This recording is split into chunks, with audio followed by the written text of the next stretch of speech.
Coming up, a computer glitch causes ripple effects around the world. Dedicated to Eastern and Southern Kentucky, this is WYMT Mountain News at 11. Good evening, I'm Steve Hensley. The world was reminded today just how dependent it is on computers during today's wide-scale internet disruption. Businesses, small and large, hospitals, government offices, and more were knocked offline because of a flawed software update that affected Microsoft programs. CBS's Danya Backus reports.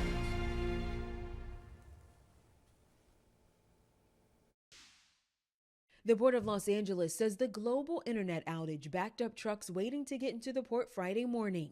Dozens of semis stuck for hours trying to get access to a key loading dock area. A lot of people around the country and around the world are shocked to discover that a single issue with a single piece of software can have that many knock-on implications. Friday's failure disrupted banks, hospitals, stores, and border crossings. Especially hard hit airlines across the globe. Our Boston flight is delayed 5 hours, and then our Greece flight is canceled.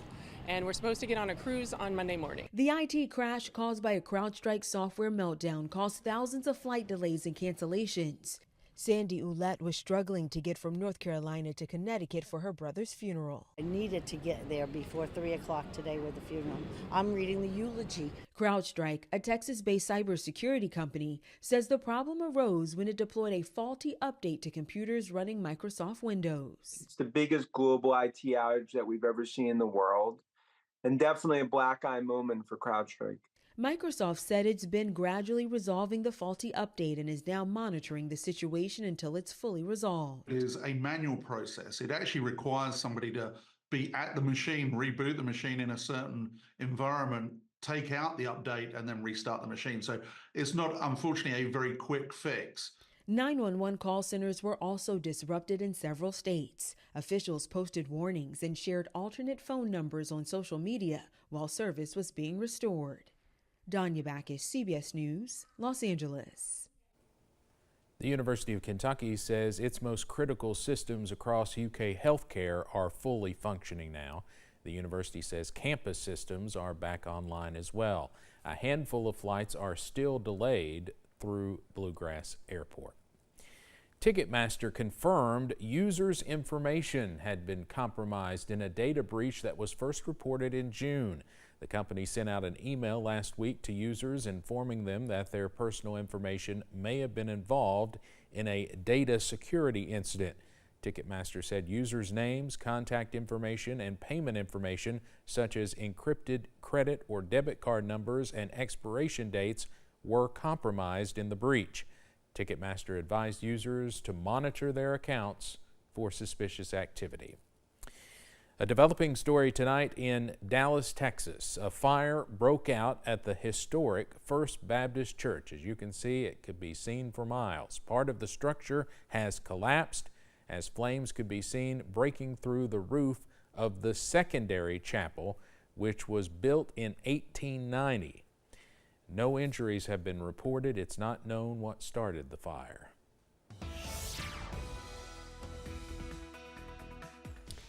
It's been cooler than usual over the past couple days. We've been in the low 80s as compared to the mid 90s that we've seen. Even looking outside right now at the London Corbin Airport, not too bad, 74 right now. Over the past couple weeks, we've seen temperatures here at 85 at 11 o'clock at night, so this is a very welcome cool down. Even looking in Pikeville, it's 74 there too. Clear and nice.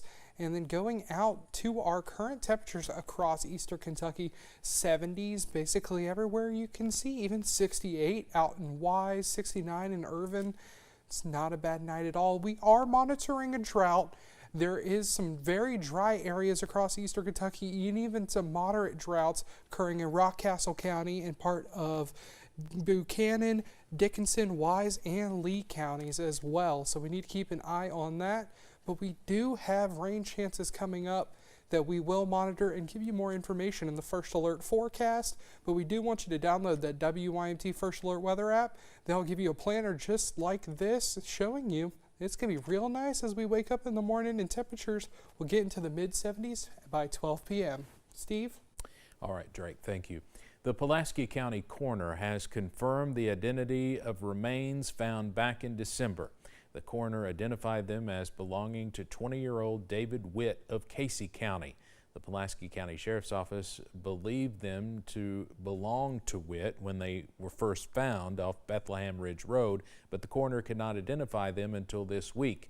Witt went missing in September. He was wanted for assaulting a deputy and then running away. Deputies say the incident happened near the area where the remains were found. The search for a missing person in Wolfe County will continue tomorrow. 4 dog teams in Wolfe County Search and Rescue have focused their efforts near Tower Rock to find Scott Hearn. Teams also cleared the area leading to Bell Falls. New information from his family reveals Hearn had been exploring waterfalls in the area recently, documented in his diary. Construction on homes for flood survivors in one part of Breathitt County is nearly complete. The Emmanuel Ridge neighborhood in Jackson will be home to 14 families. Officials with the faith-based Samaritan's Purse began building the homes last year. Jackson Mayor Laura Thomas says she's excited to see the families move in. We are very anxious to see the blacktop completed so that they can finish up and get the landscaping and the grass and get people moved into these homes. So the city of Jackson and Breathitt County is very lucky to have this development here. The homes come with utilities, and each of the rooms are being furnished with beds and dressers. Affordable housing has been a key initiative for the Beshear administration. One of the main groups building them is Homes Incorporated, which has reached 40 years now serving Eastern Kentucky. Lieutenant Governor Jacqueline Coleman attended an event celebrating that organization today. Coleman says state leaders will continue to partner with these types of organizations for better housing. And especially those that we got to talk about today that are net zero with energy efficiency, that's certainly a key to making sure that we keep housing costs down, not just in insurance and principal, but in utilities as well. Coleman presented a plaque to a flood survivor who will soon be moving into a new home in Letcher County. Next weekend, a week from tomorrow, will mark the 2-year anniversary of the flood that impacted so many here in Eastern Kentucky. There were more than 40 deaths and thousands of homes and businesses were damaged or destroyed. This Monday night at 7 o'clock, we will air a new Apple Shop documentary called All Is Not Lost. It includes an interview with former WYMT chief forecaster, now retired, Brandon Robinson. Then at 7:30 Monday, we will re-air last year's WYMT special Faces of the Flood. Again, it all begins Monday night at 7 here on WYMT. The governor announced the appointment of a new Commonwealth's attorney in Letcher County today. According to his Facebook page, attorney Matt Butler of Jenkins has been serving the 47th Judicial Circuit since the beginning of the month. Butler replaced longtime Commonwealth's attorney Edison Banks, who resigned. A new law dealing with chronic absenteeism is now in effect. If a child has 15 or more unexcused absences, school officials will be required to report that to the county attorney. For students in kindergarten through 5th grade, it's the parents who will be held accountable. For 6th through 12th graders, a new amendment will require those who are considered habitually truant to enroll in diversion programs. And if they get 4 more unexcused absences, the student will appear before a judge. Perry County Attorney Derek George Campbell says this will help address truancy as early as possible. It really just makes sure that justice is administered more effectively. We don't want to hit any bumps in the road. We don't want to make the process any harder than it has to be. It makes sure that everybody who is going to be involved in the process at any interval is involved from the start. With close to 30% of students in the state qualifying as chronically absent, lawmakers hope this bill will help get kids back in school. Publicly, President Biden says he is ready to get back on the campaign trail after he recovers from COVID. But behind closed doors, it is a different story as pressure to get him out of the presidential race is building. CBS's Ed O'Keefe reports on the behind-the-scenes drama. Tonight on the airwaves, pass the torch, Joe. Pass the torch. And more than 30 congressional Democrats are calling for President Biden to step aside. even as his campaign insists he isn't going anywhere. The president has spoken to a number of elected officials, and he's heard the concerns from across the Democratic Party. But what the president has also heard is directly from voters. Isolating with COVID at his Delaware beach home, the president today issued a statement saying he's looking forward to getting back on the campaign trail next week. Top campaign officials continued to defend him. This is definitely a hard period for the campaign, but when the president has been out there talking to voters, we have multiple pathways to victory, and we can do that by really reaching these voters. But one of his closest allies in Congress acknowledges the president's at least considering his standing in the race. I think our president is weighing what he should weigh, which is who is the best candidate to win in November and to carry forward the Democratic Party's values and priorities in this campaign. Now, 2 more senators have joined the growing chorus calling on Biden to drop out.